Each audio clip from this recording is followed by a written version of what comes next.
নমস্কার। তো চলুন সবাইকে ওয়েলকাম। আজকে আমি আলোচনা করবো ট্রেন্ড নিয়ে।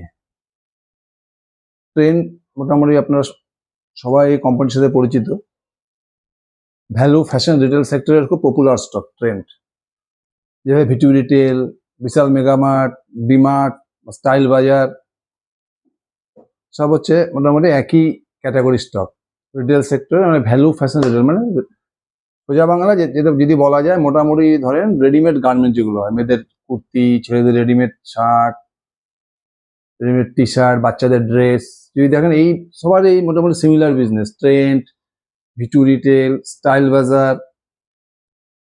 যদি ট্রেন্ড স্টক থেকে দেখেন, ট্রেন্ড স্টক যদি আজ থেকে মোটামুটি 2022, 2023 যদি ফেসটা দেখেন, ট্রেন্ড মোটামুটি ট্রেন্ডের স্টকটা 1200 থেকে বলে 8000 টাকা হয়ে গেছিল। 7x 8x রিটার্ন দিয়েছিল 2 বছরের ট্রেন্ড। তারপর থেকে কিন্তু মোটামুটি 24-এর থেকে কিন্তু ট্রেন্ডের একটা ডাউন ট্রেন্ড শুরু হয়ে গেছে। দেখবেন ট্রেন্ডের শেয়ার রিটার্ন নেই, মোটামুটি 8000 টাকা স্টক এখন মোটামুটি 4000 সামথিং রয়েছে। মাঝখানে 3200, 3300 এই লেভেলে চলে গিয়েছে। এর প্রবলেমটা হচ্ছে যখন ট্রেন্ডের বিজনেস, যদি আপনি দেখেন ট্রেন্ডের 2021 থেকে শুরু হয়েছে ট্রেন্ডের গ্রোথ। ট্রেন্ডের গ্রোথ বলতে ট্রেন্ডের বিজনেসটা পুরো ডিপেন্ড করে, যদিও ট্রেন্ডের অনেক কিছু রয়েছে ভাগ, ওয়েবসাইট রয়েছে, কিন্তু ট্রেন্ডের মেন এটা ডিপেন্ড, সেটা হচ্ছে জুডিও। জুডিও বলতে রেডিমেড গার্মেন্টস আর কি। জুডিওর গ্রোথ, ট্রেন্ডের গ্রোথ। এই যে ট্রেন্ডের যে শেয়ারটা 1000 টাকার থেকে প্রায় 8000 টাকা হয়ে গেলো, যে গ্রোথটা ট্রেন্ডের হলো পুরো কিন্তু জুডিওর উপরে। কারণ ট্রেন্ড ওই সময় জুডিওর দুর্দান্ত গ্রোথ হচ্ছিল, সমানে এরা জুডিও স্টোর বানাচ্ছিল, পুরো অল ইন্ডিয়াতে কিন্তু ট্রেন্ড এই সময় এক্সপেন্ড করে গেছে 2022, 2023 এই ফেজটা। তার তখন যে ট্রেন্ডের আপনি বিজনেস দেখেন, সেলস গ্রোথ দেখেন, 60%, 70% লাগাতার করে সেলস গ্রোথ করে গেছে। আর সমানে এরা জুডিও স্টোরটাকে এক্সপেনশন করছিল, যার ফলে ট্রেন্ড স্টকটা এই 2 বছরে প্রায় 7x 8x হয়ে গেছে। এবার 2024 পর থেকে কি হয়েছে, ট্রেন্ডে দেখবেন এভরি কোয়ার্টারে সেলস গ্রোথটা কিন্তু কমা শুরু করছে।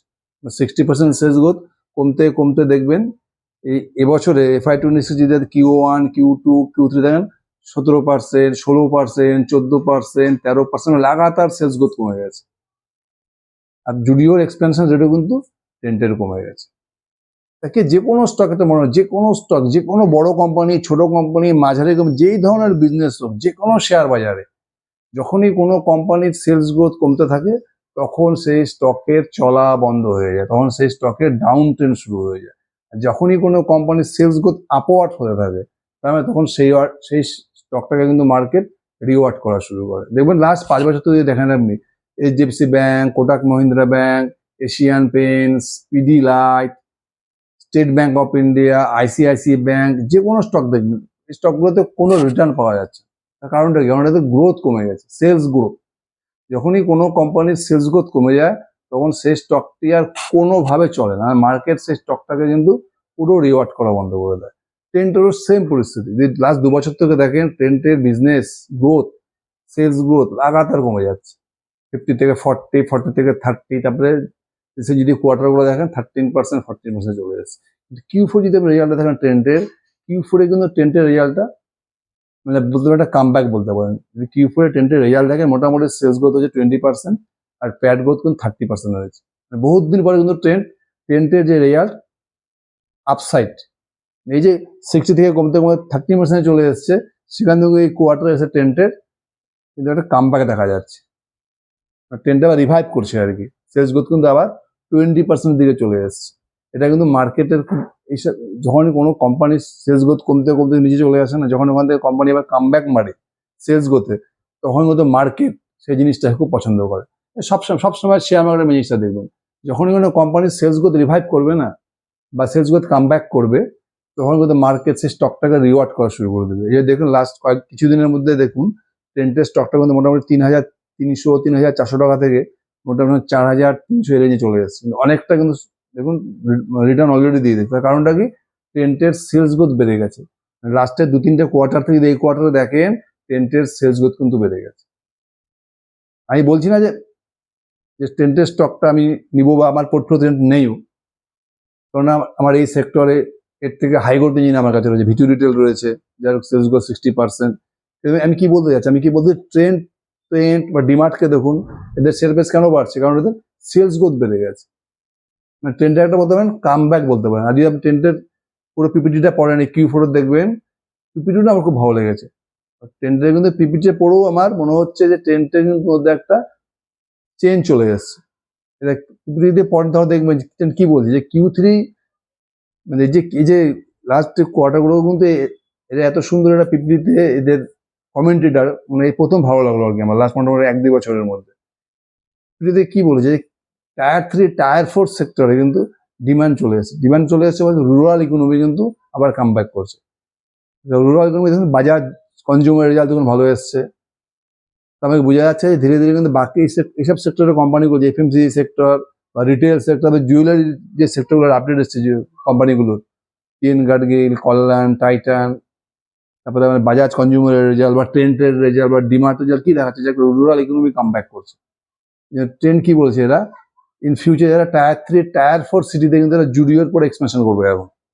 ট্রেন্ডের ম্যানেজমেন্ট অলরেডি 2,500 কোটি টাকার ওরা একটা ফান্ড রেজিং এর ব্যবস্থা করছে, রাইট ইস্যু করবে আর কি। এই 2,500 কোটি টাকা দিয়ে কি করবে পুরো বিজনেসটাকে চেঞ্জ করে দেবে। চেঞ্জ বলতে এরা নিউ স্টোর ওপেন করবে, জুডিওর আরো স্টোর অ্যাগ্রেসিভ ভাবে এরা জুডিও স্টোর এক্সপেনশন করবে আগামী 1 বছরে। প্লাস এদের যে ওয়্যার হাউস রয়েছে না, যে সাপ্লাই চেন রয়েছে, মালগুলো যে এদের যে গার্মেন্টস গুলো মালগুলো এক জায়গা থেকে এক জায়গায় যাচ্ছে, ওয়্যার হাউসে স্টোর হচ্ছে, সেখান থেকে যে এদের মলগুলোতে যাচ্ছে, এই যে পুরো সাপ্লাই চেনটাকে এরা অটোমেশন করবে। প্লাস পুরোনো যে স্টোরগুলো রয়েছে সেই স্টোরগুলোকেও ডিজিটাল ইমপ্রুভ করবে, মানে পুরোনো স্টোরগুলোতে অটোমেশন হবে, পুরোনো স্টোরগুলোর অটোমেশন হবে, প্লাস সাপ্লাই চেনটা পুরো অটোমেশন করবে। প্লাস আগামী 1 থেকে 2 বছর টায়ার 3 টায়ার 4 সিটিতে কি করবে জুডিওর স্টোর পুরো এক্সপেনশন করবে। তার মানে যখনই একটা কোম্পানি স্টোর এক্সপেনশন করার কথা বলে আর ম্যানেজমেন্ট নিজে বলছে যে আবার ডিমান্ড দেখতে পাচ্ছে আর কি। আবার যে এদের যে ভ্যালু ফ্যাশন অ্যাপারেল যে সেক্টরটা রয়েছে, জামা কাপড় গার্মেন্টস রেডিমেড গার্মেন্টসের ডিমান্ড ওরা আবার দেখতে পাচ্ছে। এই জন্য ম্যানেজমেন্ট কি বলছে স্টোর এক্সপেনশনের কথা বলছে, সাপ্লাই চেন অটোমেশন করবে, এই জন্য 2,500 কোটি টাকার ফান্ড রেজও করবে। এটা কিন্তু খুব ভালো খবর ট্রেন্ডের জন্য। মানে কি মানে একটা স্টকটা আপনি যদি খারাপ বলে থাকেন না, শুধু খারাপ বললে হবে না, স্টকটাকে বিজনেসটাকে ফলো করতে হবে। ট্রেন্ড কিন্তু এখন ম্যানেজমেন্ট যা ম্যানেজমেন্ট কমেন্ট্রি দিয়েছে আর প্লাস কিউফ্রু যা রেজাল্ট হচ্ছে, এখান থেকে কিন্তু ট্রেন্ডে একটা ভালো কিছু হতে পারে। আমি বলছি না যে এখন ট্রেন্ডের স্টকটা নিয়ে নিন, আমি ট্রেন্ড কিন্তু এখান থেকে একটা কামব্যাকের কথা বলছি আর কি। আর কুইফুরের নাম্বারে কিন্তু সে কথাই বলছে। একটা স্টক একটা কোম্পানি কি 60% থেকে পড়তে 13% চলে এসছে, গ্রোথ কমে গেছে, এক্সপেনশন রেট কমে গেছে। এখন ম্যানেজমেন্ট সে কি বলছে যে ম্যানেজমেন্ট কিন্তু নেক্সট 1-2 ইয়ার্স তাগড়া রেটে মানে হাই স্পিডে কিন্তু এরা এখন জুডিওর এক্সপেনশন করবে, বিশেষ করে টায়ার 3 সিটিতে বা টায়ার 4 সিটিতে। কেননা রুরাল ইকোনমি কিন্তু আবার ধীরে ধীরে কামব্যাক করছে এবং এদের প্রোডাক্টের ডিমান্ড বাড়ছে। এই যে দেখবেন Q4 দেখবেন ট্রেন্ডে যদি ভালো করে দেখেন, রেজাল্ট অ্যানালাইসিস করেন, পিপিটিটা পড়েন, দেখবেন এদের কিন্তু অপারেটিং প্রফিট মার্জিনও বেড়ে গেছে, এবারে প্যাট মার্জিনও বেড়ে গেছে। আমি বলছি না যে 20% হিউজ নাম্বার, এখান থেকে একটা ট্রেন্ডের একটা কামব্যাক করার চান্স রয়েছে, যেরকম ম্যানেজমেন্ট কমেন্টে দিয়েছে। সুতরাং ট্রেন্ড স্টকটিকে না ফলো করুন, শুধু নাম্বার দেখবেন না। 20% মানে বিশাল কোনো নাম্বার না, কিন্তু ট্রেন্ডের যে এই যে সেলস গ্রোথ লাগাতার ডাউন ট্রেন্ডে যাচ্ছিল, সেখান থেকে কিন্তু ট্রেন্ড একটা কামব্যাক মারছে। এখান থেকে ম্যানেজমেন্ট যেভাবে কমেন্টে দিচ্ছে, আগামী কোয়ার্টারগুলোতে কিন্তু ট্রেন্ড স্টকটাকে খুব ভালো করে আমাদের লক্ষ্য করতে হবে। ট্রেন্ডের মধ্যে আবার একটা কি হয়েছে, একটা টার্ন অ্যারাউন্ড হওয়ার চান্স রয়েছে।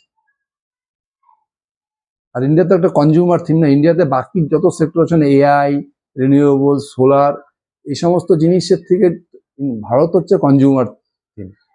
আমাদের এই 140-50 কোটি পপুলেশন, কনজিউমার হচ্ছে আমাদের, কনজিউমার থিম হচ্ছে আমাদের মার্কেটের মেন পিলার বলতে পারেন। সে জুয়েলারি বলুন, ভ্যালু ফ্যাশন রিটেল বলুন, এফএমসিজি বলুন, যাই বলুন, চকলেট বিস্কুট, এই সেক্টর থেকে আপনি, এই সেক্টর হচ্ছে আমাদের এভারগ্রিন সেক্টর। যখনই এইসব মানে একটু ইকোনমি বেটার হয়ে যাবে না, যেমন লাস্ট 1 বছরে গভর্নমেন্ট কাজ করেছে ইকোনমি বেটার করার জন্য, জিএসটি কার্ড বলুন, আরবিআই রেট কার্ড বলুন, এগুলার কিন্তু এফেক্ট আমরা ধীরে ধীরে এখন দেখতে পারবো। এই জন্য দেখুন কনজিউমার সেক্টরের স্টকগুলো কিন্তু প্রত্যেক রেজাল্ট ভালো আসছে, আপডেট ভালো আসছে, জুয়েলারি স্টকগুলো দেখুন। সুতরাং ট্রেন্ডকে খুব ভালো করে অবজার্ভ করুন, ট্রেন্ডের মধ্যে কিন্তু কামব্যাক করার চান্স দেখা যাচ্ছে। আগামী কোয়ার্টারগুলিতে ট্রেন্ডের রেজাল্টগুলো খুব ভালো করে দেখতে হবে আমাদের। এখান থেকে ট্রেন্ড একটা কামব্যাক মারতে পারে, ভালো করে স্টাডি করুন, দেখুন, কোনো রিকমেন্ডেশন না। Thank you.